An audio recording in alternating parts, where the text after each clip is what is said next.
Hello, Joe from Joe K Models here. Alright, so what did I spend my time on yesterday? Well, I spent probably about 2 hours on the landing gear.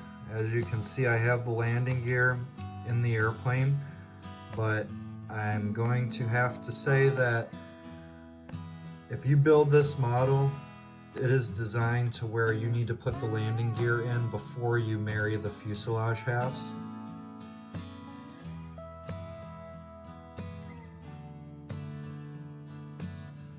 It does not fit in there, and I thought it would fit. I built a Tamiya kit where I was able to do the landing gear, paint the airplane, and then put it in.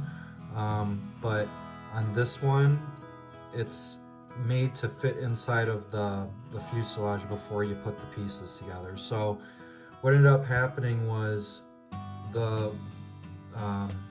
it was too long to fit into this space. So what did I do? Well, I'm going to put a couple clips here after I explain it, but basically I had to trim both sides of it very carefully, and this landing gear on the Wildcat it's kind of complex. You can't really see a whole lot of it, but there's, I think, 4 different parts that need to be connected.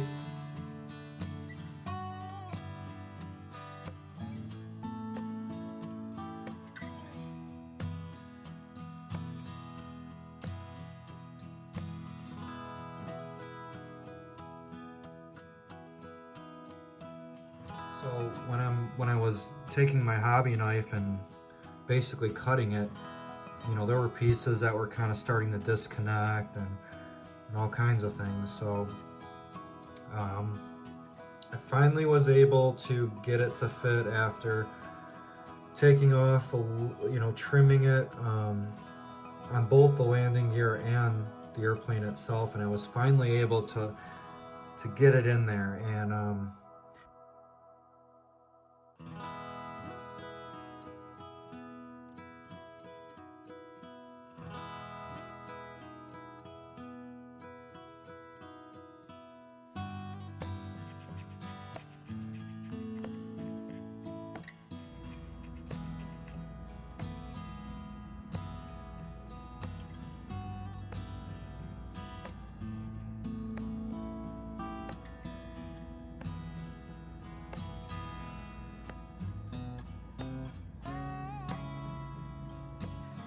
what I did was I just kind of super glued it on both. Well, I super glued the landing structure itself, but I also super glued it to the fuselage to keep it in there. And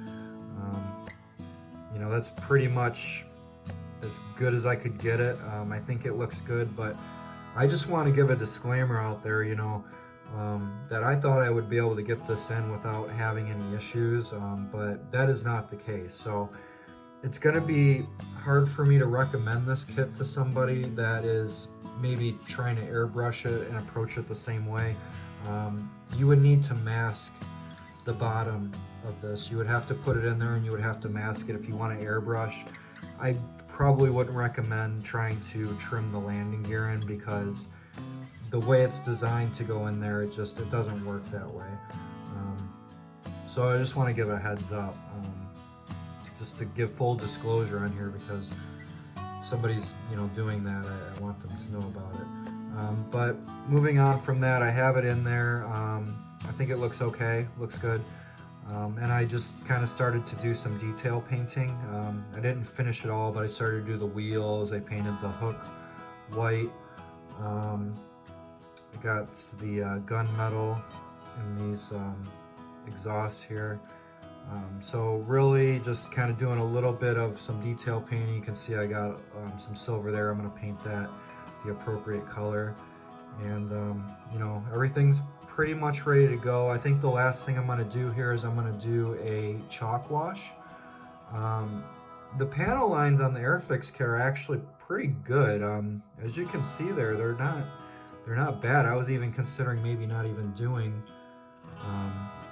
wash, but I think I'm gonna do like a very dark blue, almost black wash up here, and then maybe a gray chalk wash on the bottom, just to see how that works out.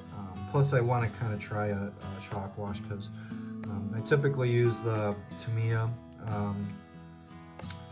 panel line accent, so I got all these pastels that I bought for dusting and everything like that, so I kind of want to give that a try. So that's kind of the last major thing that needs to be done on the model, and then just kind of putting on these different bits right here, getting the mass off of the canopy glass and everything like that. So pretty close to the end here, but I just want to talk about that landing gear because that's, you know, I was expecting to do that, put it together and then put it into the airplane, but it became a project, something I was able to work through. And I think that's kind of the important thing here to talk about, is that when you run into a problem, which I certainly didn't expect, I was so focused on how I wanted to get this painted up and, you know, all the different techniques that I was doing, that I failed to realize that that's going to happen. And that's going to happen, especially when you're moving around the instructions and you're jumping around and doing different things. It's easy to do things like that. So the important thing, not just with modeling, but whatever you're doing in life, is just, you know, once you have the problem, if there's nothing you can do about it, you just need to assess it. You need to figure out, you know, how you can address it and basically move on. So, you know, I trimmed this thing. It's not going to be 100% perfect, but it's in there. It's level. It's good to go. Was it frustrating? Yes, but, you know, I'm actually feel pretty good that I was able to get that taken care of and to solve it. And I mean, you're a modeler. You gotta be ready to trim and do things that modelers actually do. You know, because, you know, when it comes to scratch building and everything, how are you going to learn how to do that if you don't try it out? So that's where I'm at with it. You know, hopefully next time I come on here, I can talk about the chalk wash and be pretty much 1 or 2 vlogs away from being done.